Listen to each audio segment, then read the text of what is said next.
allowed to be a member of the ANC? And some of them, I mean, if you look at people like Motshekga, I just would not understand how an organization like ANC would not be able to accept her. She was the first black woman who had BSc.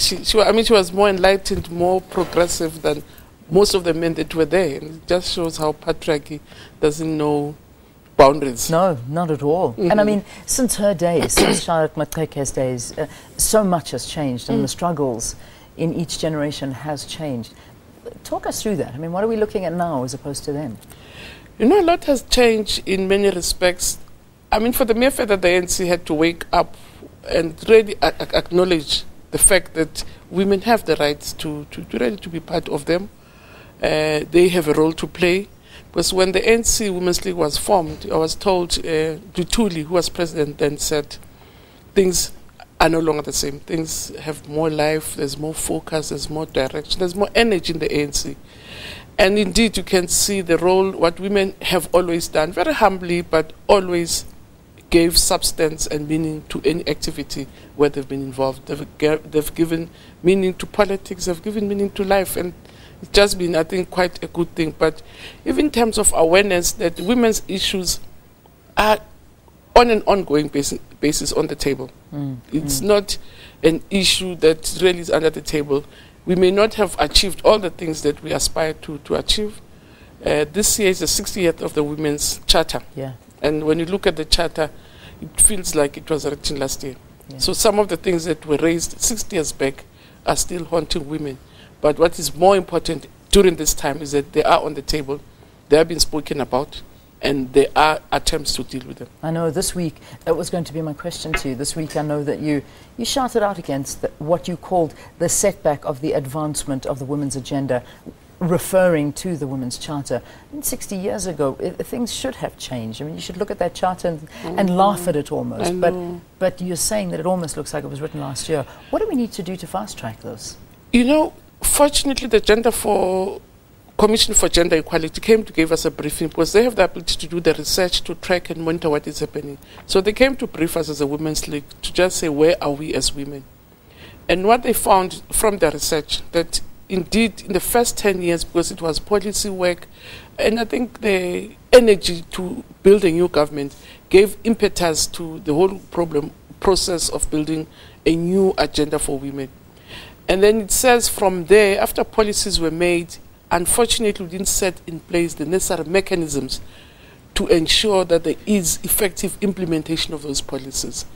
So they were saying, for instance, the fact that women, violence against women is a criminal act, but we've not been able to monitor and even put mechanisms of how to deal with it when it occurs. Yeah. So they're saying what needs to be done now is to now systematically get those policies implemented, monitored, evaluated on an ongoing basis, and should not stop mobilizing and advocating on an ongoing basis. Let's look at women's issues now. What for you is the most important issue that we need to rectify? I think the economic status of women is just quite sad. I mean, women are the backbones of their homes. They are actually, there's no home without a woman. And what's a home without a woman? So which means women are in every home. And if you have high levels of women poverty, then you have lots of difficulties, because it means all those people dependent on them are also automatically poor. So you find the poorest households are women-headed households. So the women and the economy is one of the key things that we have to address, because then it will deal with quite a number of things, with children poverty. It will also deal with, as I say, poverty in communities. So that's one of the things. Violence against women, we really need to understand the psyche of South African society that makes it so easy for society to be so violent against women and children. I mean, we're dealing with the Oscar Peterson's case. It's a very unpleasant case, but it's a case which also reveals the soul of our society.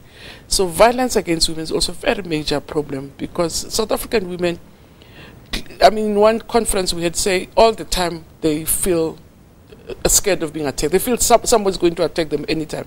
When they drive, they're scared that somebody wants to attack them. In their homes, they feel that they're about to be attacked. And it's also not a very healthy environment. Yeah. And also women's health. Women carry, families carry homes, and if a mother is sick, then the whole house is sick. So we have to make sure that we really look after women's health and help them to look after their health, because they look after everybody's health, not theirs. So women's health is also, for me, a major issue. A big issue. But including education and skills, because when we did research for the ANC conference as a women's league, we picked up that women, yes, indeed, they are in bigger numbers in your undergraduate degrees, but then there's a glass ceiling because of maternal responsibilities. So at some stage we reach a ceiling and are not able to go even higher. All right. I'm now going to ask you to take your hat off as the president of the ANC Women's League and put your hat on as the Basic Education Minister.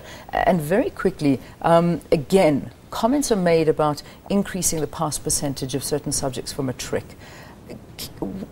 How are you planning on going about getting this? Is this something that we're going to see? That pass rate being increased?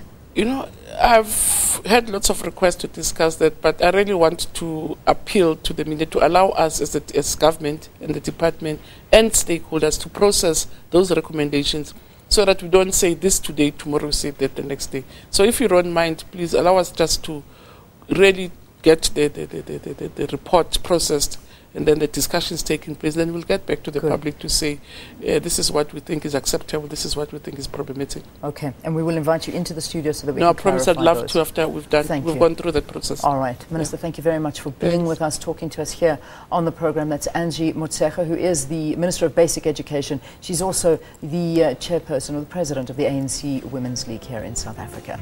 Let's take a break. More after this. Stay tuned.